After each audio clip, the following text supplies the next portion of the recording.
Man, it is shaping up to be a really gorgeous day today. Wow. Anyway, today we're going to start out by filling in this ditch back here in the backyard where we keep the chickens. I left them in their coop. And then we're going to go ahead and do some mowing back here and get that taken care of. But yeah, we should be able to get back working on the fence today.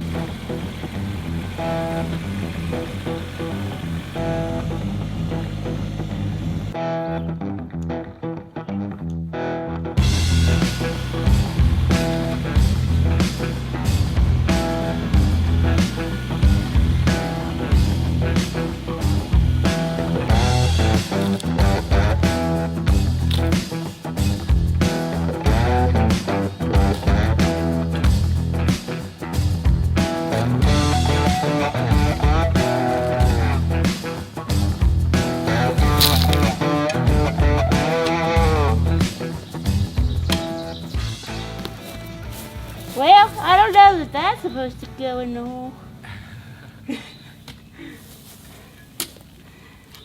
Might be overkill. What have you done? Well, that's the sod. Go with that on the top. What have you done? I didn't know that's what it was. Oh. Well, it doesn't matter, except it's just not going to smash down very well. I could form around it, you know what I mean? Oh, my goodness.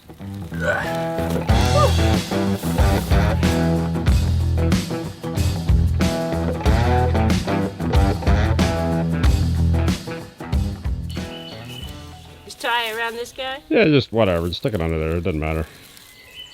Just something to hold it while we're burying it. It doesn't have to be tied. I don't care. I'll tie it in a bow. It'll be nice and pretty if we ever dig it back up. See? Look at that. Yeah. I'll remember that. One day it'll be like, when the hell is this tied in a bow? Why did I do that? Who would do such a thing? I think I did it. I'm like, what, was I crazy back then? No, that must have been my wife.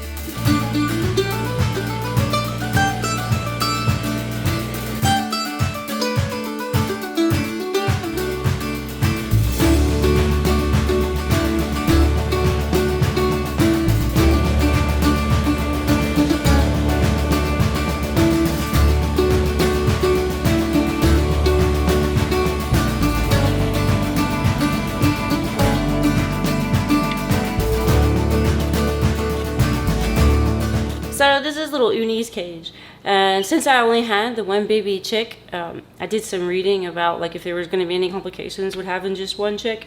And of course some people said that, you know, if you have one, they could be extra noisy and really loud and all that.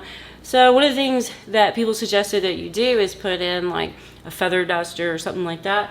So I just added an old little teddy bear in here, and he just loves snuggling it. It's been like one of the best things. He loves that thing. And it probably helps to keep him a little warmer. And I never use like actual heat lamps. I just use like a desk lamp with like I think it's a 45-watt floodlight in it. And then for Uni, since there was only him, I added a heating pad under one side of his cage and just kind of kept it on like medium to low, depending on how comfortable he was. But honestly, he was really, really noisy and screaming at me for probably 2 or 3 days and nights until he got a little bit older. And he's been really, really good. Like, he really isn't noisy at all. Like, in fact, I would say when I had the 6 of them, they were a lot noisier than this one little chick is. He's actually really pretty content. And here in just, I think 7 days, it looks like I have 7 to 8 eggs that are going to hatch that are in the incubator right now. So I'm going to have some friends for him coming soon.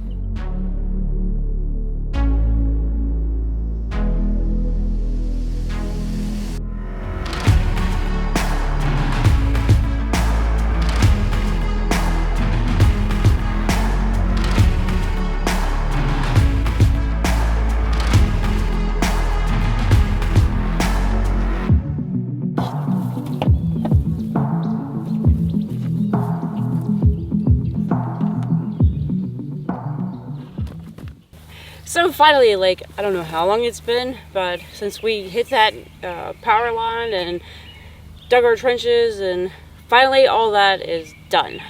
And now we can finally get back to work on our fences.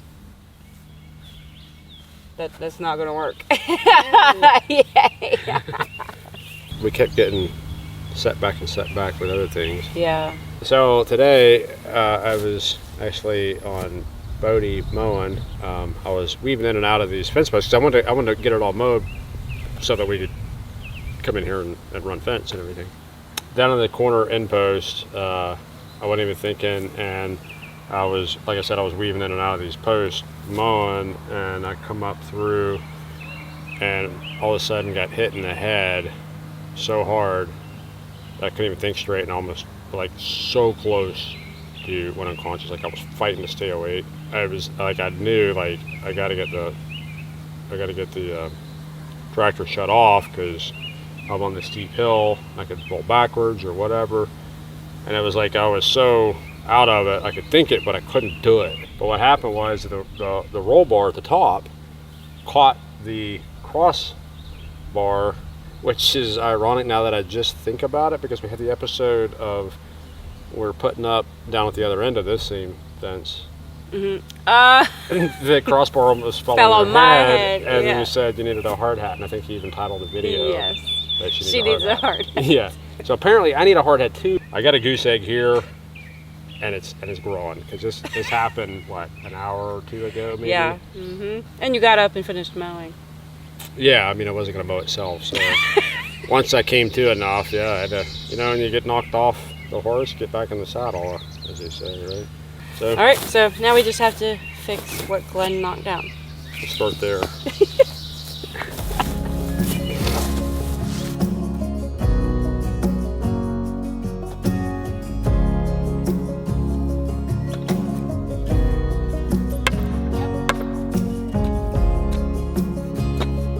We want to put a walk gate in here because this is really close to like our what's going to be our goat barn area, so it'll be really nice to be able to have access in a throughway through here. We really need a gate down here, otherwise you could be in here working the garden and be like, oh, I gotta go check on the goats or whatever. You gotta go all the way back down. Yep. Come all the way back. all the way It around. just wouldn't make any sense. Yeah, so that's what we're going to do. All right, so we need to measure this guy for the cut first. Okay.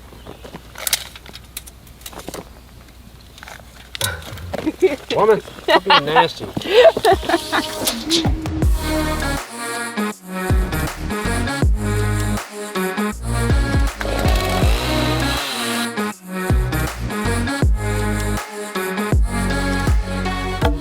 just gotta hold it up here until you wire it. Once you wire it together and pull these Give it tension. Yeah. two posts together with all that tension of the wire, it's not going anywhere.